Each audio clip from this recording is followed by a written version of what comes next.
Hello you guys, I hope everyone's doing absolutely fantastic. I'm really excited to show you guys this plant today. This is the African violet.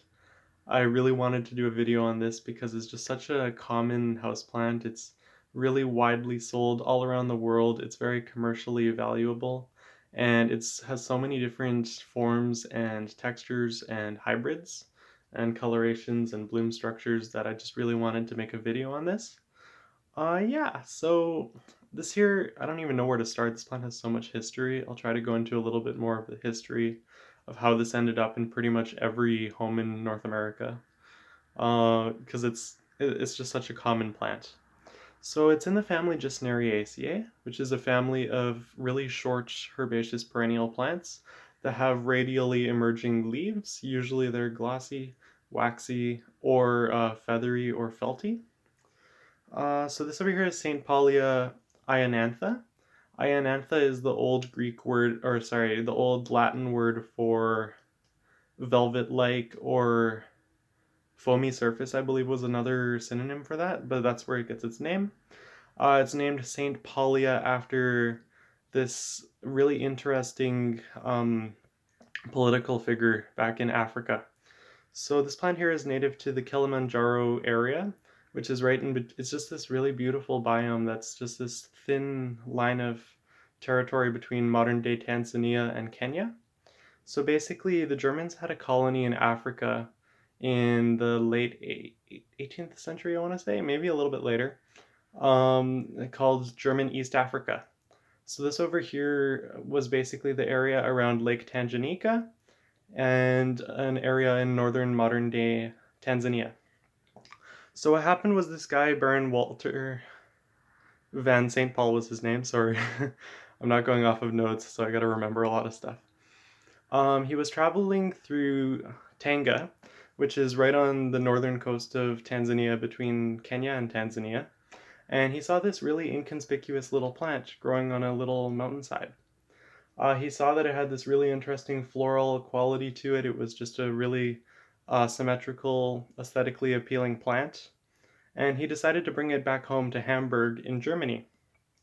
So his father, who was, oh man, I gotta remember his name. His father was a botanist. Um,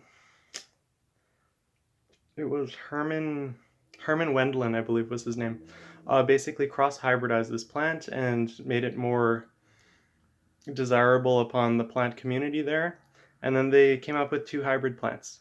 So those over there were Blue Boy, which was just a standard blue one, and the other one was Sailor Boy, which had a little bit of white on it.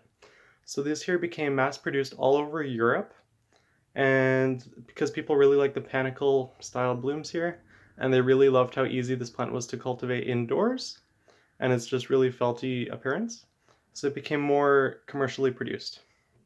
Um, this here, I think a big reason why it became popular was because there was another plant on the market at the time. That was the Streptocarpus gianzinus, I think is what it was, which is kind of almost like a hardy gloxinia. It's also in the Gesnariaceae family. So people just saw a lot of familiarity with that plant and gravitated towards this one. So, in nature, this plant here actually isn't doing very well. It's been very heavily cultivated. Naturally speaking, it has a very thin range, natural range, with about 80% of that range being in modern-day Tanzania, and about 20% of that range being in Kenya. And for that reason, their near-threatened conservation status remains, and they're really quite threatened because of just deforestation in that area. A lack of genetic diversity among the actual native plants, as well as just interest in cultivation has led to poaching of plants from the wild. So they're really struggling and they're quite endangered in wildlife, in their natural habitat. However, they are universally really well, what's the word I'm looking for? Widely available and grown. So I just really wanted to talk a little bit about how to grow this plant. I think it's important to understand some of the cultural information to deal with this plant. It likes it to be evenly moist. It doesn't like to dry out all too much. I recommend watering it when the pot gets a little bit light to touch but is still somewhat wet on the surface.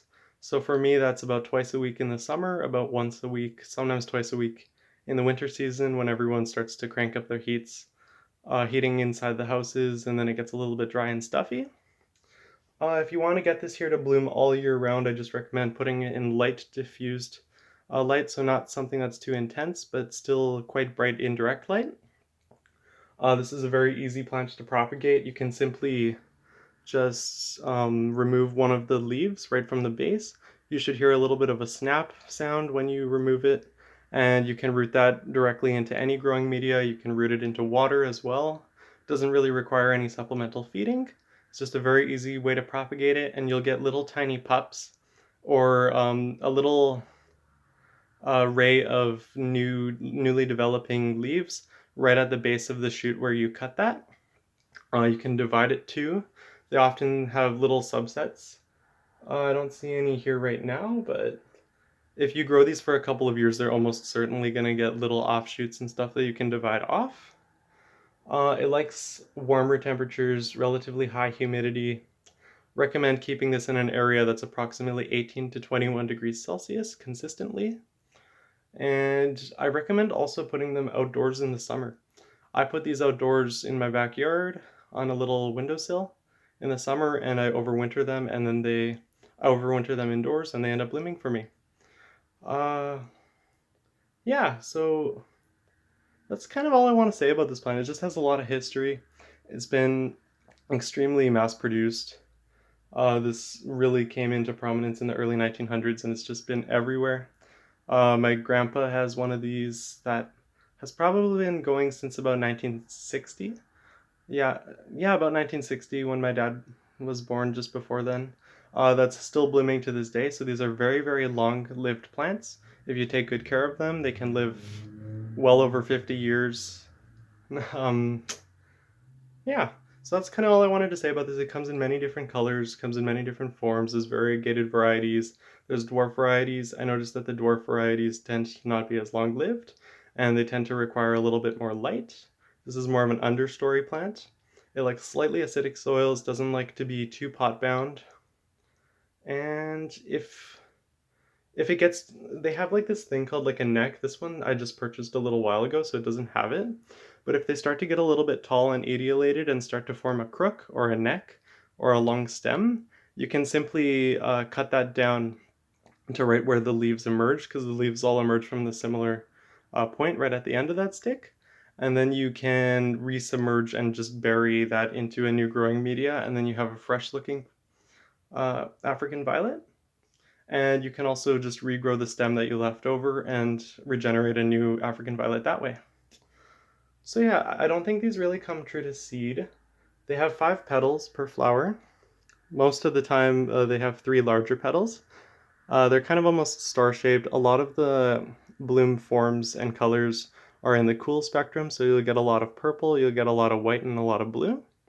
There's double frilly varieties as well. Has this really interesting purpley pigment on the bottom. And yeah, that's kind of all I wanted to say. I did a little bit more rambling on in this video too, so please just bear with me. And you know what? Just thank you so much for being here.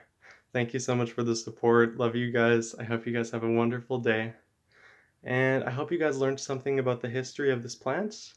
I'm gonna have to fact check myself with the names that I gave, just because I don't have notes, so hopefully I remembered everything correctly. And yeah, I highly recommend you guys look into the Gesnariaceae family. There's lots of really interesting plants.